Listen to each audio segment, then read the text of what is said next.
All right, everybody, welcome to another episode of the LA Soccer Hub Show. My name is Gio Garcia.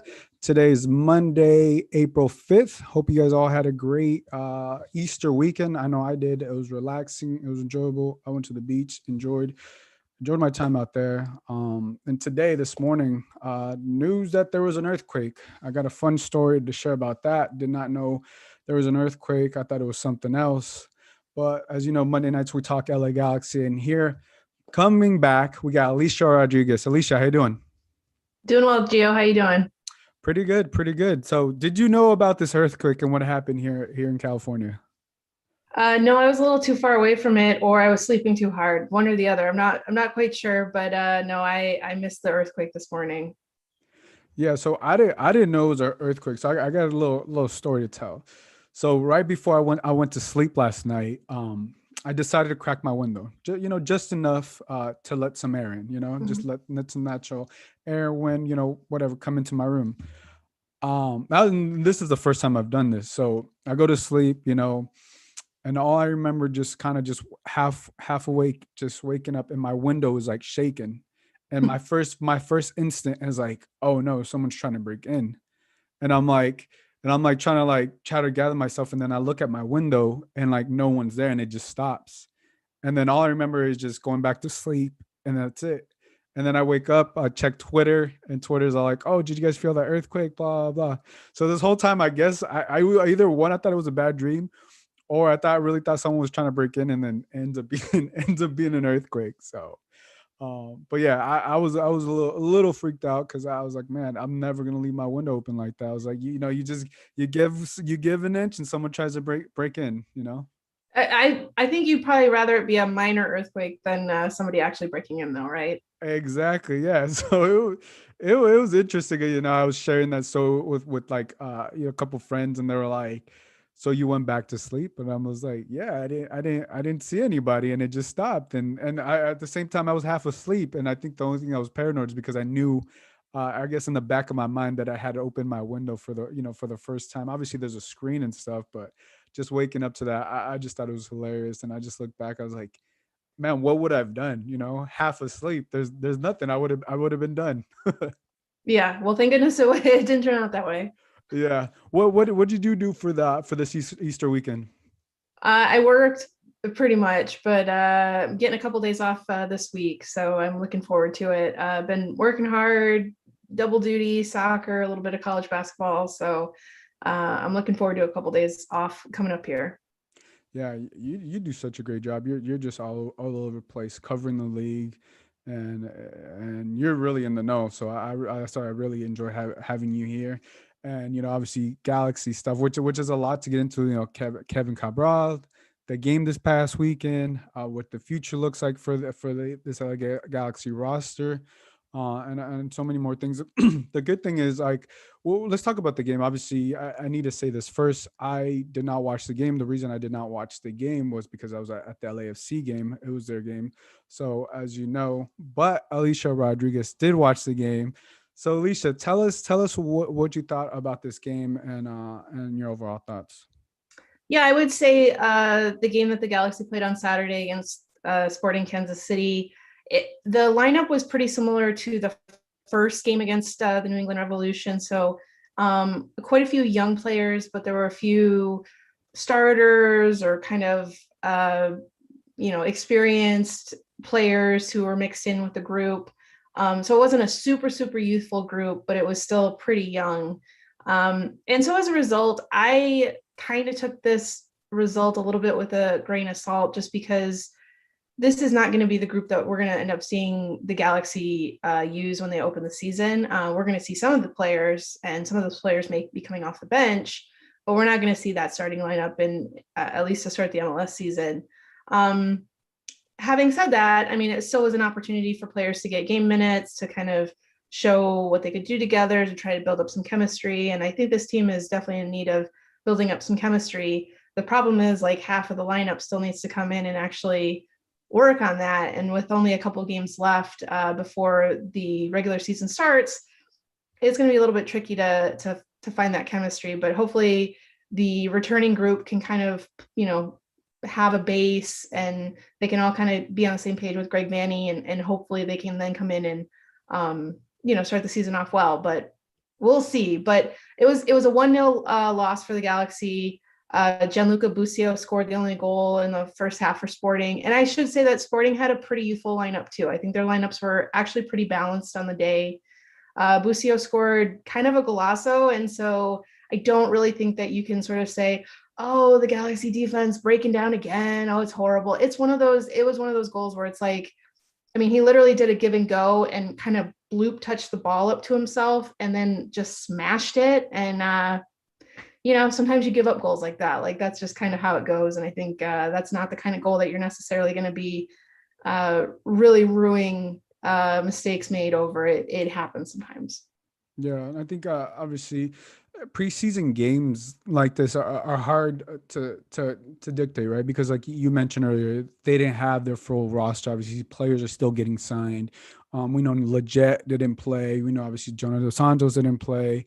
Those guys are just getting back from international, right? International duty. So it's kind of hard to gauge. Obviously, it was a 1-0. But the positive signs of this is right. The younger guys got to play. Some of those Galaxy 2 guys that probably if the number 1 guys were there, they probably wouldn't get that playing time or that experience. But I think that's the positive that you can get out of a game like this. And also, they're away. They're in Tucson, and I like that they're seeing other faces. Right. I saw the picture afterwards. Chicharito and Alan Pulido. They took a picture, so that's exciting. They're in Tucson, so you kind of have like a preseason feel to it, right? Because you go to a different city. There's a couple of the teams out there. I know I was trying to watch the game and the link and stuff, but it was hard. But I was like, I'm not going to stress about it. But the good thing about the LA Galaxy is that they do have another game this week, right? And they do have more players coming, right? We already, like those players that I mentioned. Victor Vasquez is scheduled to be on the press call tomorrow. We know more about Kevin Cabral. He's going to be joining the team, I think, here soon. So there's a lot of things going on with that. But to your point, when you look at this Galaxy team, it's hard to judge them. But at the same time, it's great for the young guys to get the experience. But it's also, what we want to see is, okay, now going into Wednesday, what we expect from the LA Galaxy, getting those pieces closer, because I think at the end of the day, they're going to have about 7 or 8 games preseason, but realistically, out of those 7 or 8 games that they're going to play, probably 3 or 4 are going to be with the first team. Right. And I mean, again, it's going to be a matter of seeing how quickly they can get up to speed, because another kind of storyline coming into the start of the season is that the MLS is going to determine the US Open Cup entrance based on how they do in the first 3 weeks. So if you want to play in the US Open Cup this year, there's only 8 slots for 24 American teams. So only a third of the teams are going to make it. You got to pick up points quickly. So if a team starts off slow, that basically means that their, Open Cup hopes are done before they even get into the tournament, because they won't make it. But, so there's a little bit more riding on the first few games of the season, which I'm sure the Galaxy don't really need any extra pressure. But yeah, it's going to be tricky. But I also think that one of the things that's going to be interesting for me to see, I plan on writing about this this week, is that the young players, I think, are doing really well with the pace of the game. LA Galaxy 2 last season played the ball really fast. They were a very speedy team. They played in transition easily, and they were comfortable pinging the ball around the field. The LA Galaxy first team has not been like that for several years, right? Like they're a very ponderous team when it comes to moving the ball upfield. That allows opponents to kind of sit in a low block, get ready for them to come downfield, get set, and then they try and attack, and it comes to nothing. I think that Vanney is really trying to increase the tempo for the team, and it's going to be interesting when kind of the full strength starting squad comes in. Are they going to be able to speed up the play, or are they going to kind of revert back to the old style of, essentially like to use a basketball analogy, like kind of walking the ball up court, right? Like that's just not where we are in the sport right now. And I think the Galaxy need to play faster. I think Vanney's trying to work on that. I wonder how the veterans who are going to be starting, who haven't been playing this preseason, how they're going to adjust, if they're going to be able to do it, or if it's going to take a little bit of time for them to get used to that. Yeah, that's an interesting point that you bring up, right? Because obviously they haven't been there, and we haven't seen that from the LA Galaxy. We've seen a completely different model, but under Greg Vanney, I think that would be the assumption. If that's what we're seeing now, we would assume that that's what we see with the first team. I want to ask you about a player, Daniel Aguirre. He got the start. I think that's the thing that stood out of me from the lineup. I don't know how much you paid attention to him, but what did you think of his performance this past weekend? Because when I first saw him play against the second game against New England, he was really good. He really stood out to me, and I asked, Greg Vanney about him. He said his future is bright with the LA Galaxy. I'm assuming that's LA Galaxy too. He's a trialist, but what did you think of his play this past weekend? Yeah, I think he's done well. He certainly hasn't looked like he doesn't belong here, and I think ultimately he'll sign with Los Dos and play for the USL team. But I think it's a good sign because they're trying to make kind of a wider roster, even beyond the kind of MLS roster. And he's the kind of player that you give him a chance, see what he can do. So far it seems like he's been hanging with the MLS players and. Yeah, I mean, I look forward to seeing more from him. There's been a lot of players who've impressed me, and I think the fact that he's one of only a few trialists or unsigned players who've been featuring, and he's been featuring pretty regularly. I think that kind of speaks volumes, right? Like, there's a lot of other people that Vanny could have chose to play, and he chose to go with him. Yeah, and I think I believe he's a UC Riverside product. He played midfield for them, so I mean that's what you want to see, right? Someone that's local getting a shot with the first team. Realistically, he's probably going to play for Los Dos, but I mean if he's getting those minutes, which most likely could have been the number one team right now without the main pieces, he got the start, which kind of just speaks volumes of him. And I think as a player that I'm really gonna try to stay on and try to see where his career goes, because I mean I love what I saw in that first game, and it's exciting. He has to be excited of what he has done so far and accomplished, and there's still so much to go. um let's talk about I don't know if I know you mentioned Chicharito. He was on ESPN. I think that an ESPN Plus, they got the new show. I don't know the name of it, but I just tweeted out a video of Chicharito, and he was asked about playing for the Mexican national team. Obviously he hasn't been on the Mexican national team this past year. Obviously we know he didn't have a good season, but this is what he said. He said, I haven't retired from playing for the Mexican national team. The day I don't want to play for the Mexican national team, I will retire. He goes on and acknowledges that he had a terrible season last year. I think that to me just speaks motivation, that he wants to get back and play for the Mexican national team. He's motivated, that he wants to go back on there, and he has a lot of things that he has to. I think he understands that he has to prove with the LA Galaxy before he gets that call up. But what do you make of his comments? I know you didn't see the video, but what did you make of those comments? Yeah, I mean, I think it's all to the good. I mean, whatever kind of stokes that fire for him, that's good, right? Like we saw that last year, his head wasn't quite right, and I think he tried when he was on the field, but it just wasn't clicking. And even he said, eventually that he was dealing with some personal issues, and that was affecting everything. And he's been really forthright in saying, like, I really didn't hold up my end of the bargain last year, and I need to do better, which is good. But I also think that like last year was a really tough year, and it's not just for him. I mean, a lot of people I think had a really tough year.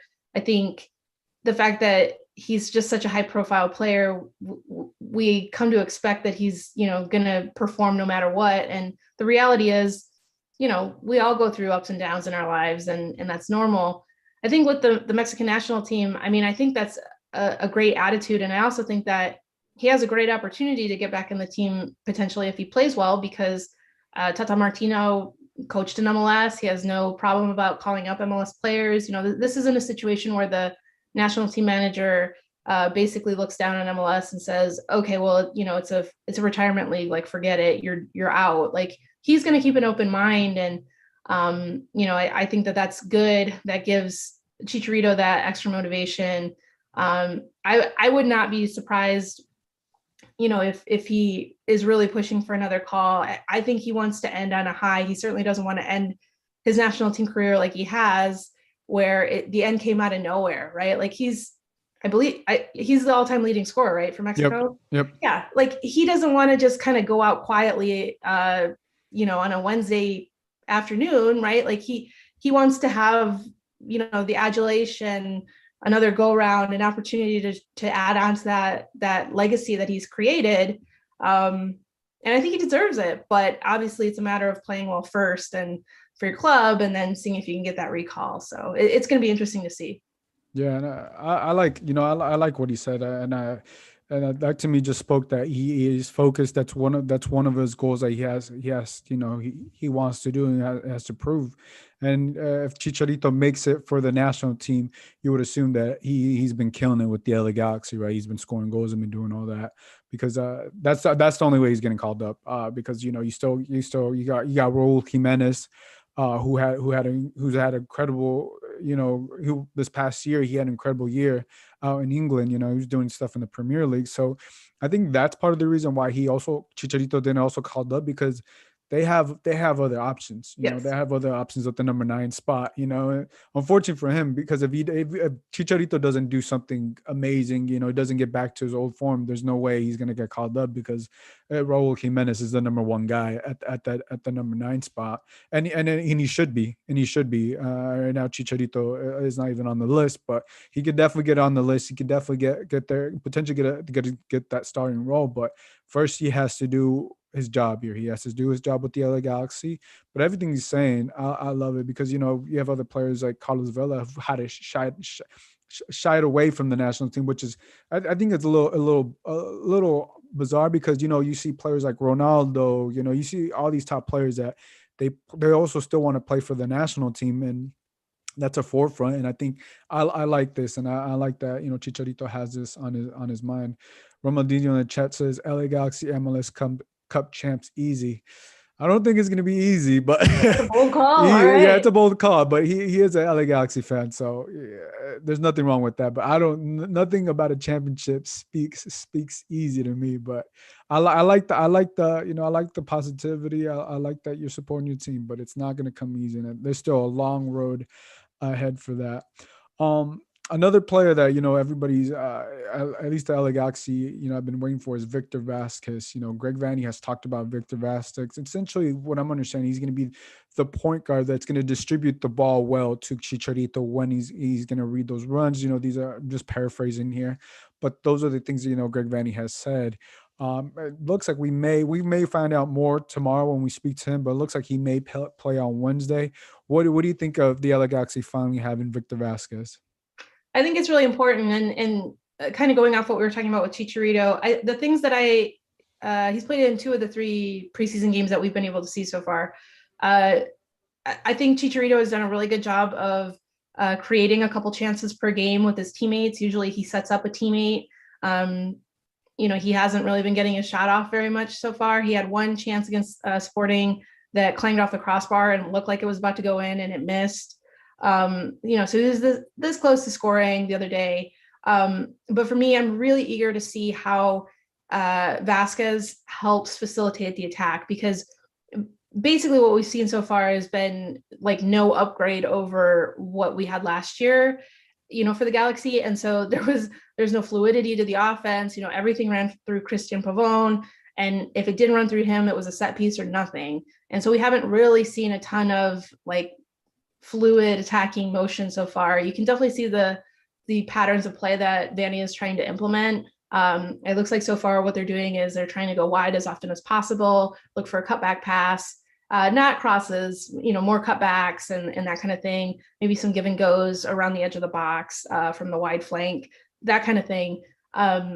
So when Vasquez is in, when he gets some fitness under him, I am really eager to see how he links up with Chicharito, because that really is going to be the kind of A1 relationship to start the season, I think.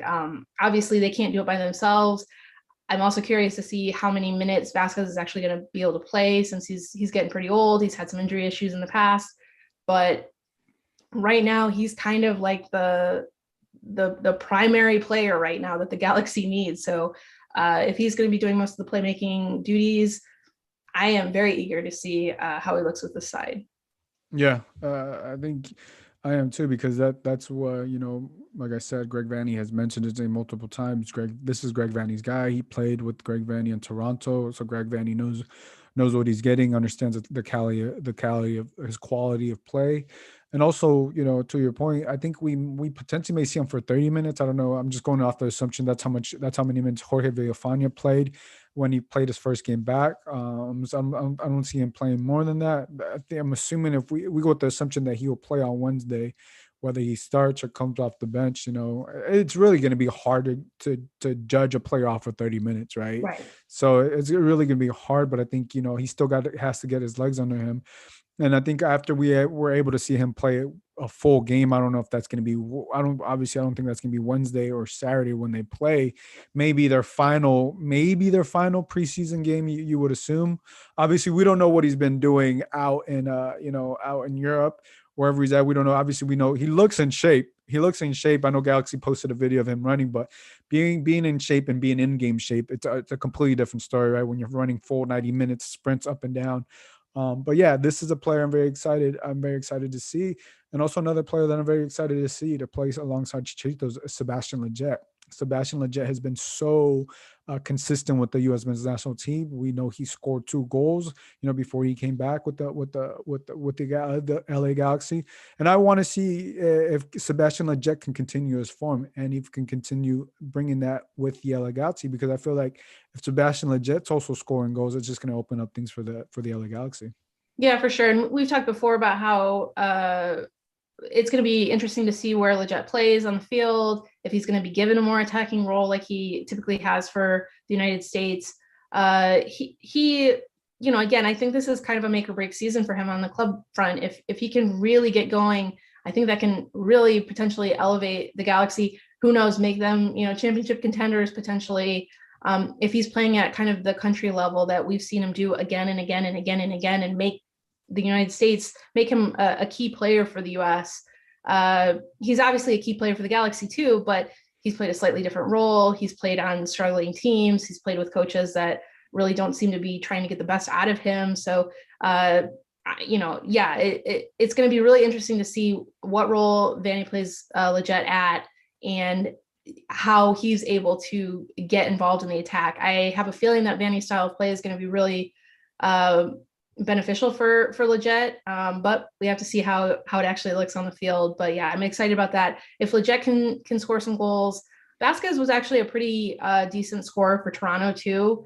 He wasn't a guy that racked up 15 assists and 2 goals. Like, he was actually fairly balanced. So if he can chip in with some goals too, obviously if Chicharito can get off the mark and start scoring, and then the French guys who are joining the fray, if they can score as well, that suddenly looks a lot better than what we saw last season. Yeah, I mean, you have the possibilities are endless right there with those, just the names we mentioned. Let me ask you something, because this was asked to me. I think the last time I did a El Galaxy podcast. Let's just, for example, let's just say Sebastian Leject continues the same form with the LA Galaxy. He's consistent the way we've seen him be with the U.S. men's national team. What are your thoughts of him potentially getting a call up to Europe? I can't remember how old is he now? 28? 20, I believe he's 28. Let me Google 28, 29.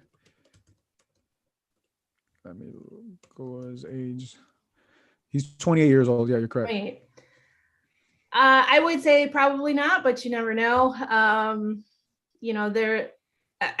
don't think we're at the phase yet where an American can kind of jump back and forth between Europe and MLS. Aside from Landon Donovan, who I think was a singular exception, we haven't seen too many people who can kind of, come to MLS, forge a successful stint, and then get sold back to Europe. That's pretty unusual. I think he would have to be like MVP level, MLS MVP level, to even really scratch the surface of that potentially. But they're like, it's a bull market for Americans in Europe right now. So I guess you never know, right? Yeah. The only reason I brought up that question, because that question was asked to me, and I went with the assumption that if he was to kill it and he was to start for the U.S. men's national team, I think that just boosts him a little bit, right? If he starts for the U.S. men's national team, it just boosts him a little and I could potentially see something like um Jordan Morris potentially getting loaned out to like a mid-tier team potentially if he continues doing what he's doing, and if a team needs a player of his caliber in that same position, right? I think I could see it, but I just want to see him being consistent with the LA Galaxy first. And if he continues that and he gets a starting role with the U.S. men's national team, and obviously the U.S. men's national team qualifies for the World Cup and stuff, I think there's a possibility. But first, he needs to get the job done with the LA Galaxy, because I think I would like to also see players that also players that are legit age still get a shot, Yeah. because if that's where the market is going, right?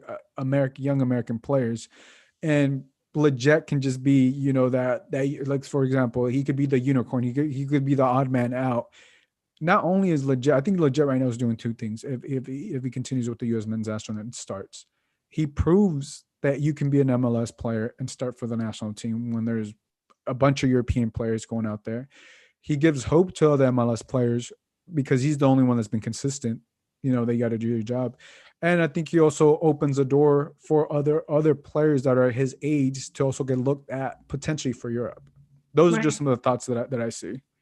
No, I think those are great points, and I actually think your Morris analogy makes sense. I mean, that is something that was kind of interesting. This latest transfer window in England was the championship teams going after MLS players. We hadn't really seen that before, so maybe that's the start of a trend.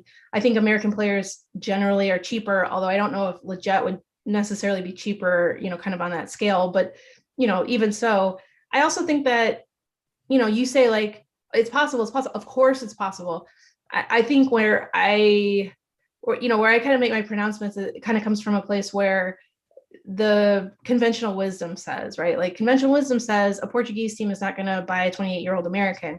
It doesn't mean that Benfica couldn't do it, right? It doesn't mean that I mid-table don't. Serie A team couldn't Yeah. come in. I mean, they could, there's nothing stopping them. It's just they don't. And like we saw with the English championship teams, making new inroads, and we've seen with Italian teams starting to buy really young Americans.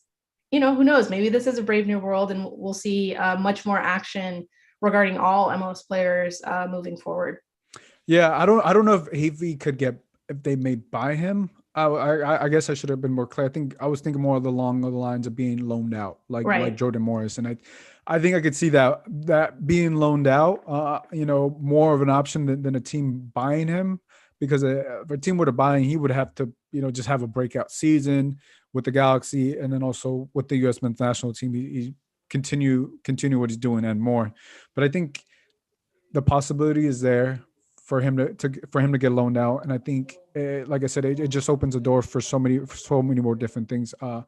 If you're an MLS fan, because I think so far I know a lot of people online have mentioned that, like, I just want to see an all European based team. I don't want to see MLS players when we have all these European players.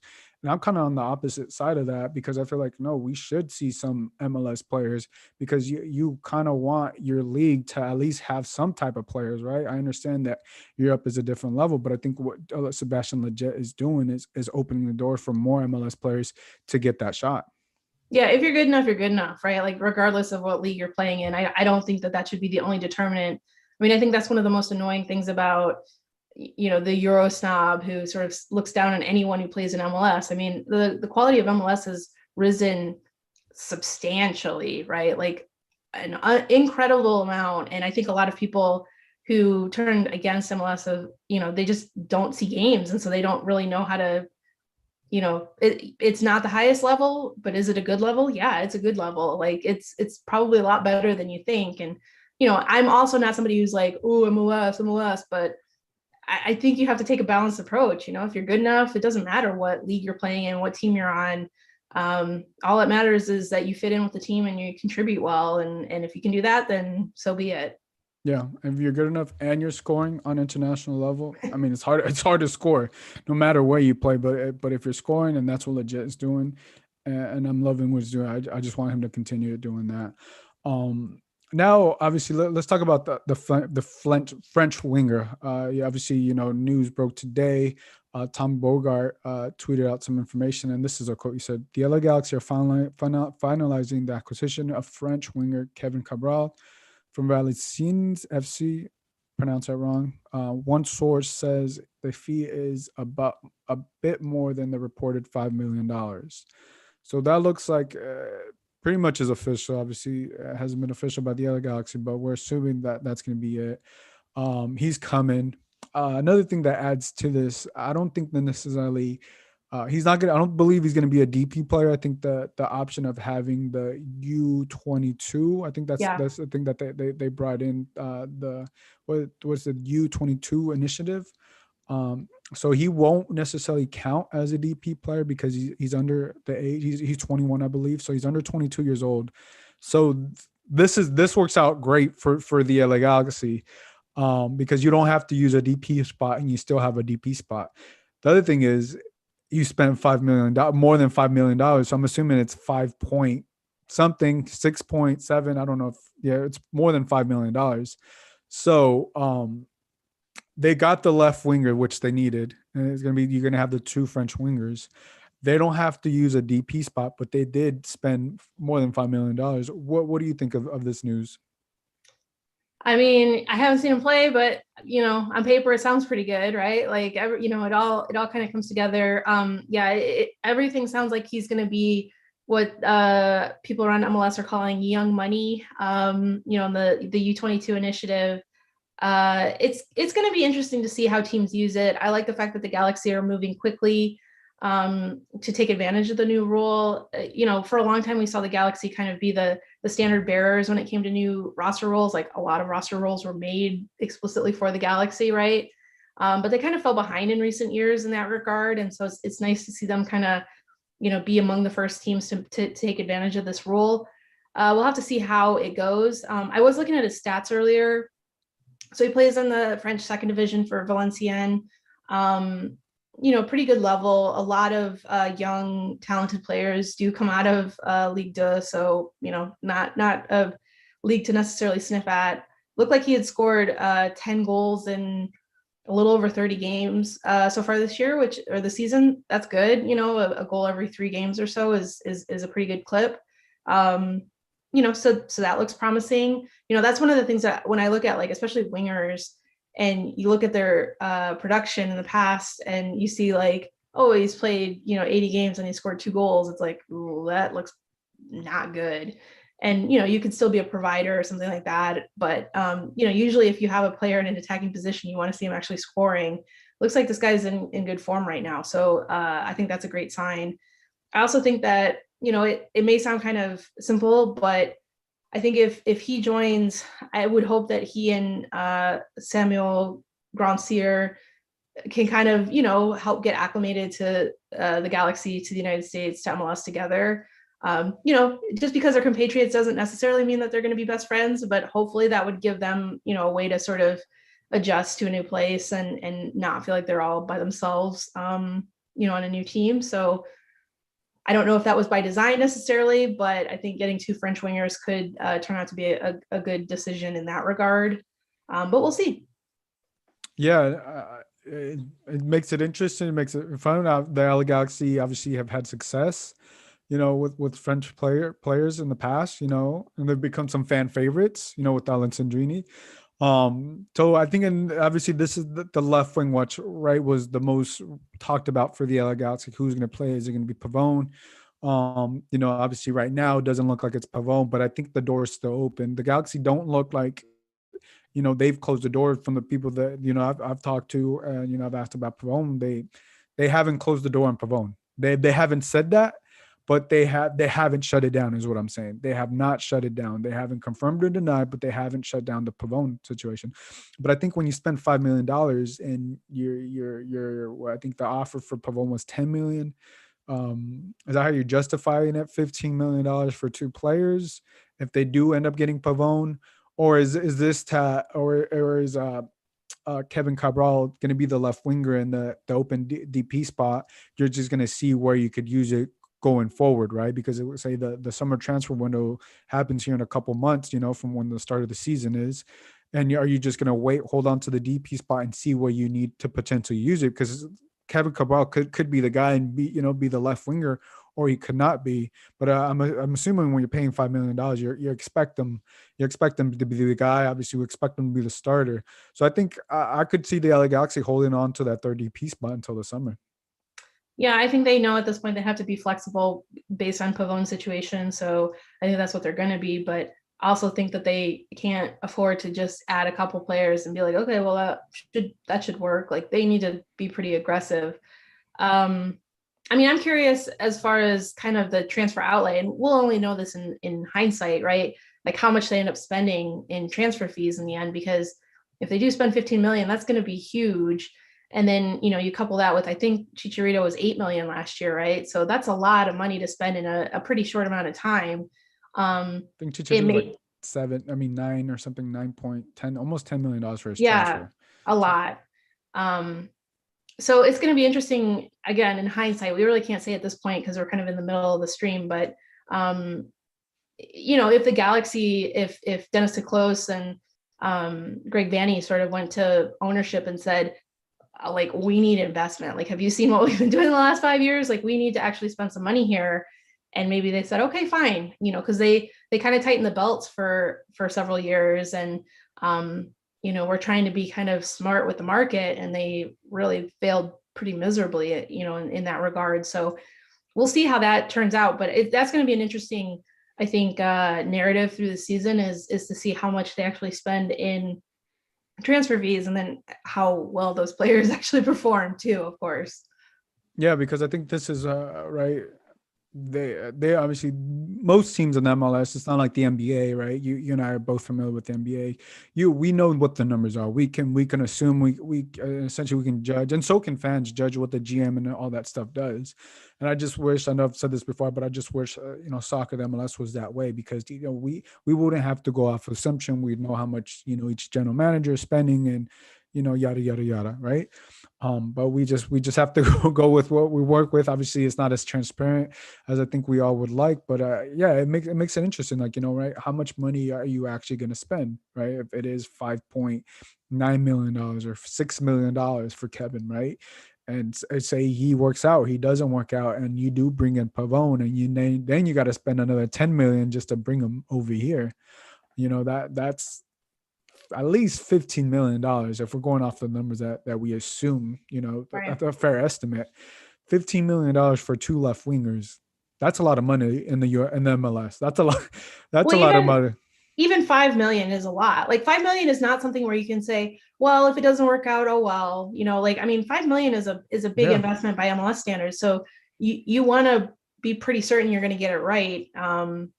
So yeah, that kind of puts it in perspective too. No pressure, kid, but hope you're ready, right? Yeah, of course. And also, it's like, the thing to me, it's like, if you're spending 5 million on a left winger, are you going to double down that and bring in another left winger? Right. Where like that the door's not closed, right? As far as I know, it hasn't been shut down as far as the people I've been talking to. But where does Pavone fit in all this? You know what I'm saying? And I understand if the Galaxy don't want to come and don't want to shut down close the door, the Pavone door, because they don't know what the future holds. But if you think about it, that would be a lot of money just to spend on the left wing side, right? Yeah. And I think it just got me thinking right now that would be a lot of money to do that, because you could go get a left winger in the MLS for a lot less if he was only going to be there. Because with this signing, I don't think Kevin Cabral is going to be on the bench or just going to be playing for 2 months. I expect Kevin Cabral with $5 million that he's going to be starting for the whole year. And the expectation is he starts, but also that you can sell him on in a few years, right? Like French players are always in demand pretty much anywhere in the world, but especially in Europe. So, the idea, like, this is, I think, a way for the Galaxy to try and like really jumpstart being a selling team. It's something they have not done. So if they get him, if he plays well, if they can make a profit off him, down the line, I think that's what they ultimately want to do, while also getting success while he's on the team. Yeah, and I like that if this happens to work out for them, because French. Obviously, we know the French. They won the World Cup 3 years ago. And if Grand Sir and Kevin Cabral do good, it's gonna elevate their game. And say that you right, they hold on to that DP spot. And say they don't need a left winger, right? Say down the road they look a couple months down, they got that left wing secure. So where would they use this third DP spot? Do they bring in another forward to go to pair with Chicharito? Do they bring in a midfielder? Like where are you gonna use where? I know we don't know the answer, but I think it just the possibilities, I guess, are endless for the LA Galaxy if things work out with Kevin Cabral. Yeah, definitely. And if you are able to wait until the summer to use the DP slot, if you have something lined up or you're kind of in the beginning stages of having something potentially lined up, the summer is usually the better time to buy players anyway. And it doesn't always work out immediately on MLS. Like, Robbie Keane is kind of an exception. Generally, it takes mid-season, additions a lot of time to get adjusted, but you never know. Maybe they'll get the next Robbie Keane, in the summer, and that would certainly work out pretty well for them. Yeah, well, I'm excited for what they have. I'm looking forward to Kevin Cabral. How you just the season starts like in 13 days, I believe, for 13, 12 days, depending what day they play. And it's gonna be interesting. Less than 2 weeks. For Kevin Cabral to get adjusted to the weather, to everything, the lifestyle out here, and get ready to play. It's gonna it's coming fast. I can't believe we're already in April, and I'm excited just to going to games, seeing the games on TV again. I'm starting to get that itch again. Like, okay, the season's here. We're almost here. So I'm excited for this. No, I want to talk about two more players for the LA Galaxy. First, I want to talk about Julian Rajo. Obviously, we know what happened with the U.S. men's 23 team. They didn't qualify for the Tokyo Summer Olympics. What do you think about Julian Rajo for this season? Because I think this is the season we will find out if Julian Rajo is going to go to Europe or not. So obviously he didn't really get to play too much with the U23s, or as much as I think some Galaxy fans or we would have hoped he would have played. But what are your thoughts on Julian Rajo going into the season? Yeah, he's another player. I think it's a huge season for him. Number one, to establish himself as a starter. And I'm not necessarily sure that he is the nailed on starter anyway. I hope he's a starter, but O'Neal Fisher was brought in. And I think that even though he's been dealing with some sort of muscle imbalance issue, and he had a major injury a couple of years ago with DC, so it's probably related to that. But if the Galaxy get him right, he's a veteran. Vanny has talked about him a few times in media availabilities. So I think it's going to be a competition at right back. I don't necessarily think that the position is going to be handed to Araujo. Having said that, I think that, he should definitely get a chance and he should get an opportunity to show what he can do. He did play in the preseason game against Sporting KC, so we got to see a look at him. Looked like he was moving upfield quite a bit and was, trying to get involved in the attack. I think he's going to be kind of a wide facilitator, that kind of thing, in the run of play. So that's interesting. But yeah, I mean, it's a big time for him. I mean, if he starts the season hot, maybe he'll get sold, in the summer transfer window. If he is not starting or, not looking too great, I think that's going to sink his potential value. And it's not the worst thing in the world if he has to spend a little bit more time with the Galaxy, right? Like he's still a really young guy. But we've talked before. I mean, I hope for good things for him, and I hope that he, really continues his ascent. I think he's a promising player. I was pretty surprised with the U23s. People who don't watch the Galaxy week in, week out were sort of like, oh, Rajo looks really weak. He looks like a big step down from, I think it was Aaron Herrera was the other right back on the U23s. I don't know if it was a matter of the fact that the Galaxy just were so weak last season that it was like, okay, Araujo didn't look horrible every game, so, he's pretty good, or if those other people sort of were down on him for no reason. It's one of those situations where it's like, okay, maybe I'm not evaluating him right, but no, I think he's the sky's the limit, and it's just a matter of if he can really take over the starter spot and become a lockdown right back. If he can do that, then he can go anywhere, really. Yeah. No, I did see a lot of chatter about Julian Araujo. I went with the assumption because I don't know that many players before the U23s competition, I with the assumption that he was going to start. And obviously that was not the thing. I thought he was going to play. And it also opened up my eyes that there's a lot of competition in the U.S. men's national team, whether it's U23 or not. But I think this also is Jonah Rajo. And you mentioned there's going to be competition this year. And as it should be, right? As it should be.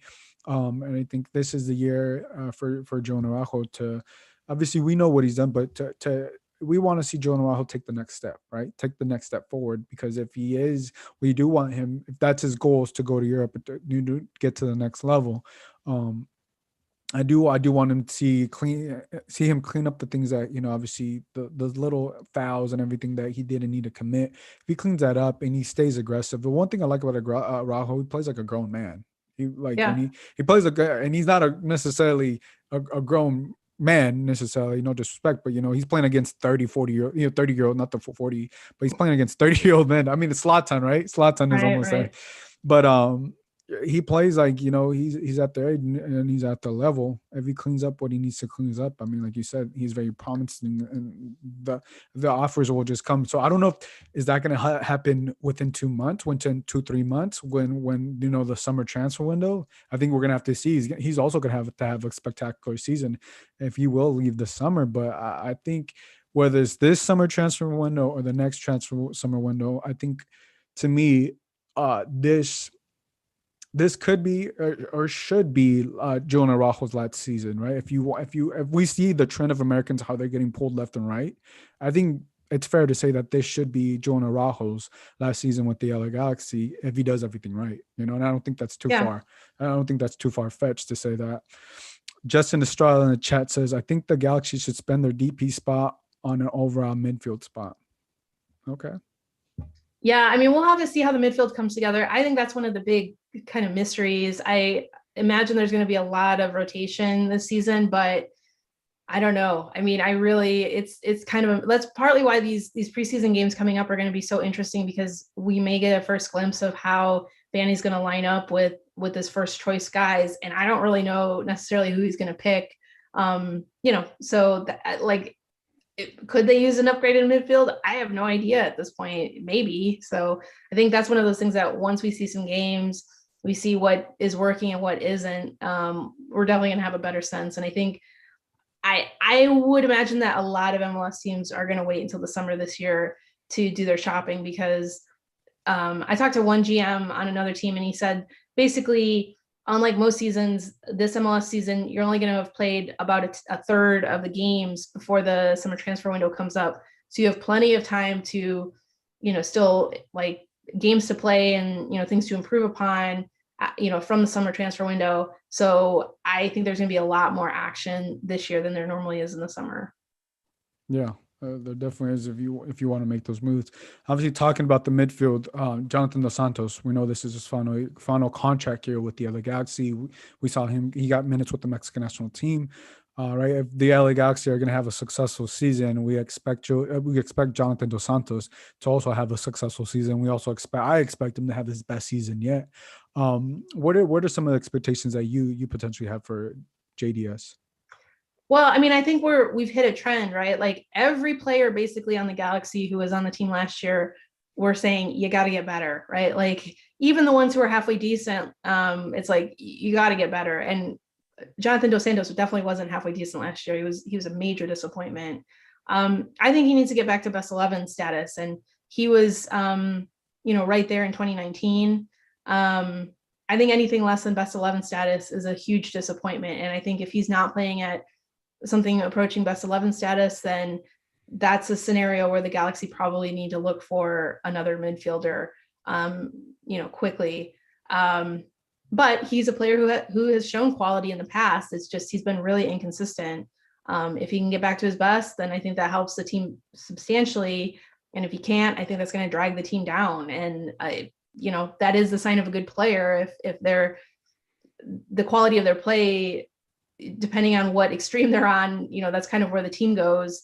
So of course you want to see Jonah be at his best, but I hope so. I think he seems like he hasn't been on the same kind of public relations tour that Chicharito is on. but he said so, some of the same things of, well, last season was kind of a wash. We got to get better. He's got, this is like put up or shut up time basically, for him and for the rest of the team.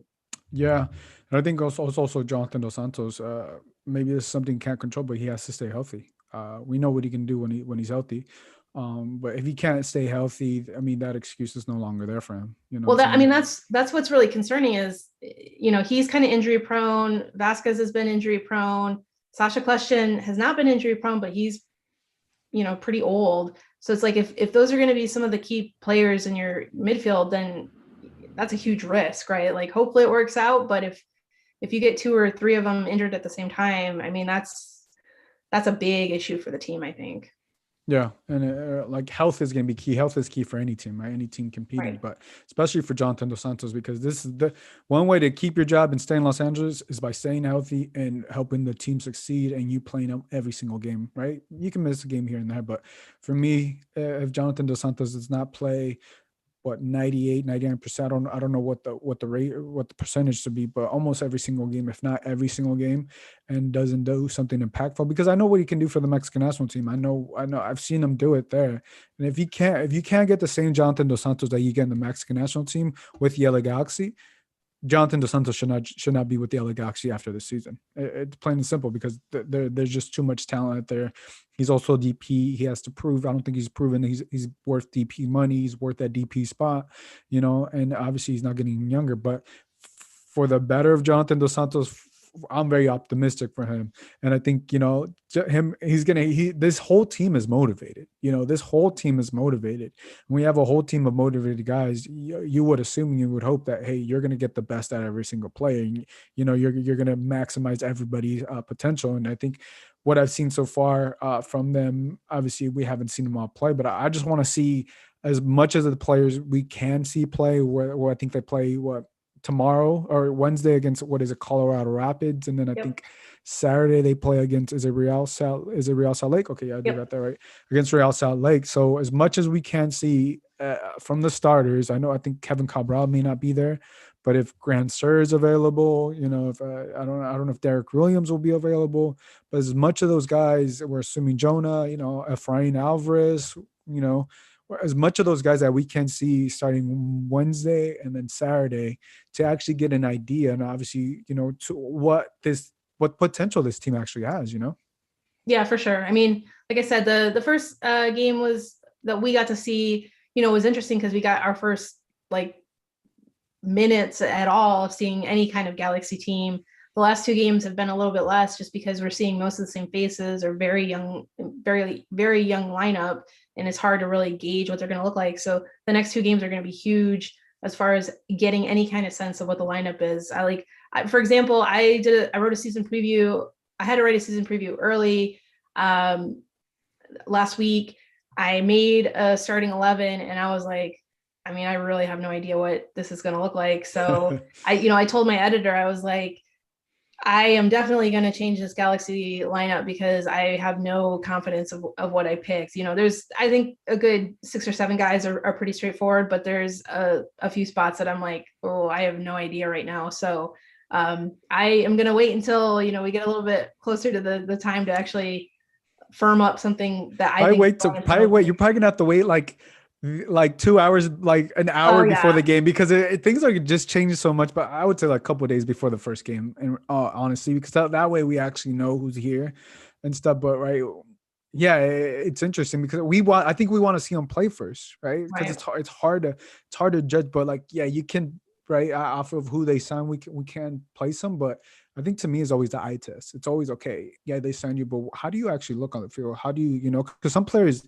they spend a lot of money, and this happens, and when they go on the field, they don't show. Right, to Jonathan Dos Santos, talking a great player for the example, he's getting paid a lot of money, but at times he hasn't showed that he deserves that money.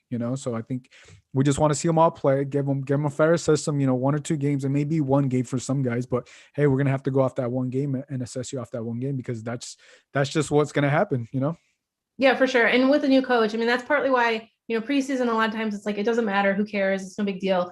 Obviously for us as, content people, we care because it's stuff that we have to, be in tune with and be thinking about. But with a new coach, it does take on new meaning, because this is the first time that you kind of see how they're approaching the game, how they're approaching lineups, and that kind of thing. So yeah, that's my argument for why the preseason is a little bit more important than it normally would be.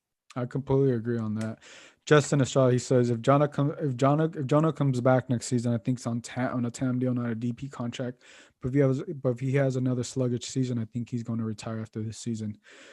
I mean, that could very well the case. I think it's hard to tell a player if he really wants to stay in LA and he doesn't have a great season, and he wants to take a pay cut, then I guess that pay cut, he'll take a pay cut. But I also know that he's going to get interest from the Mexican teams, from Club America. He's going to get interest out there. So, if he really wants to stay in LA and for whatever reason he doesn't have a good season and he's willing to take a pay cut, then I could see him staying. But yeah, I mean, from making DP money to TAM money, and I'm assuming a high paid player. I think more than what DP is more than $1 million, right? So I don't know exactly what the numbers are with him, but yeah, I think that's going to be a big chunk of change. But because also if he ends up being a TAM player, just for example, then it also opens it up. That's a benefit for the LA Galaxy. Yeah, of course. If he's healthy. Well, yeah, I mean, that would presume that he had a great season and he was willing to take a pay cut, which is a combination that typically doesn't happen, right? Like if you had a poor season and you took a pay cut, okay, but if you had a great season, I mean, the Galaxy would really, either he really loves LA or the Galaxy would really need to convince him, okay, yeah, you were best 11 this year, but actually it's in your best interest to take a TAM contract because, like that's a hard sell. But yeah. My approach is first things first. Let's see how he does in 2021, and then we can kind of, approach that bridge when we get to it. We don't really need to worry too much in the meantime.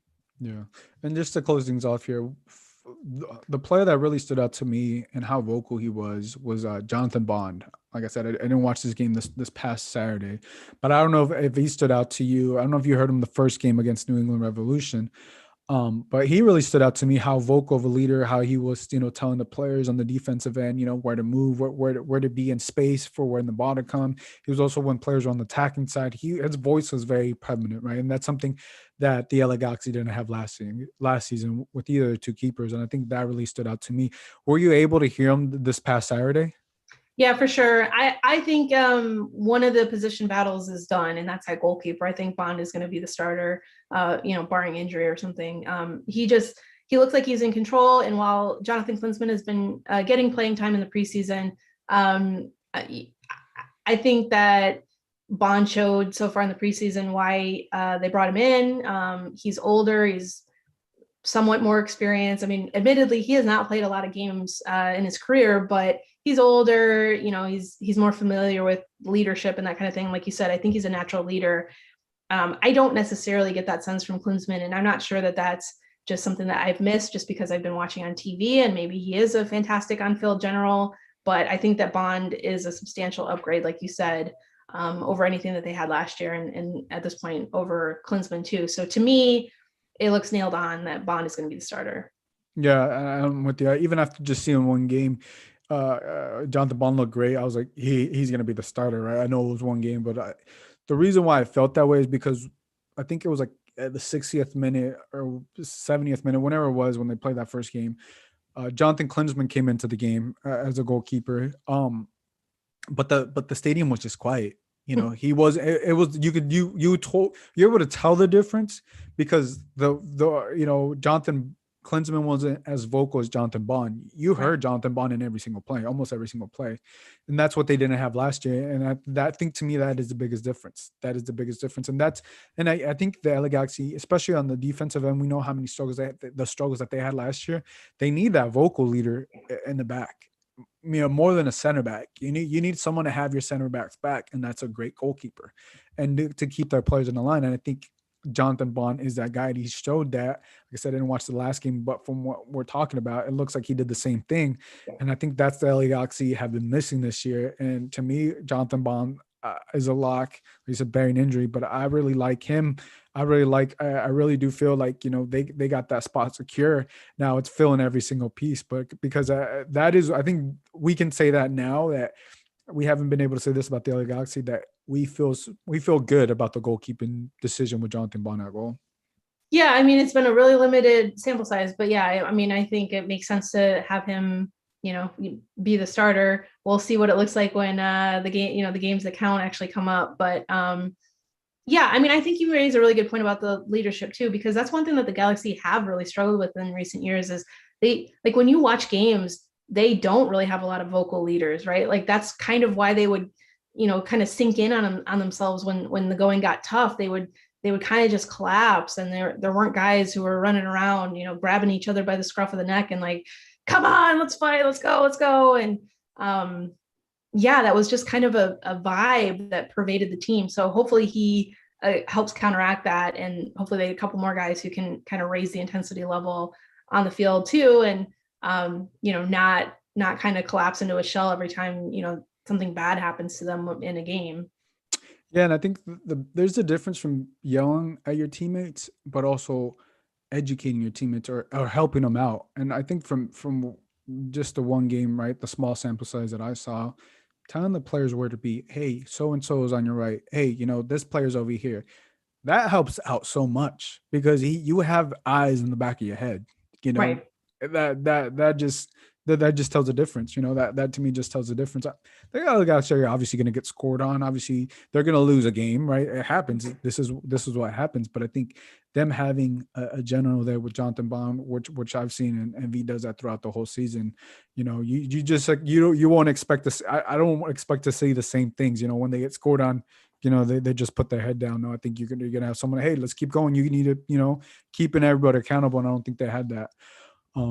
But yeah, I mean, I think I like Jonathan Bond, but also, yeah, I think that's all the time we have. Is there anything else you'd like to add, Alicia, before we let you go? No, like you said, we're on the 2-week countdown. The season's less than 2 weeks away, so we're coming up to it. So it's an exciting time. Yeah, so tomorrow, like I said, is media call with Greg Vanny and Victor Vasquez. Wednesday is against the Colorado Rapids at 3 p.m. And then Saturday versus Real Salt Lake at 5 p.m. And both of those games are still in Tucson. So that's what the week looks like for the LA Galaxy. Alicia, let the people know where they can follow you before we let you go. Sure. You can find my work on the LA Galaxy at lagconfidential.com. And you can find me on Twitter at Soccer Musings. Guys, if you guys enjoyed this episode, make sure to give this a 5-star rating on Apple Podcasts, and you can listen to this episode on Spotify, wherever you get your music. And you can join us on YouTube at 7 p.m., typically at 7 p.m. on Monday nights. Monday nights is allocated for LA Galaxy Talk. Obviously, we have amazing guests like Alicia Rodriguez here educating us, sharing her knowledge with us. If you guys want to follow me, you guys can follow me on Twitter at Gio Garcia LA. So for Alicia, this is Gio. We'll catch you guys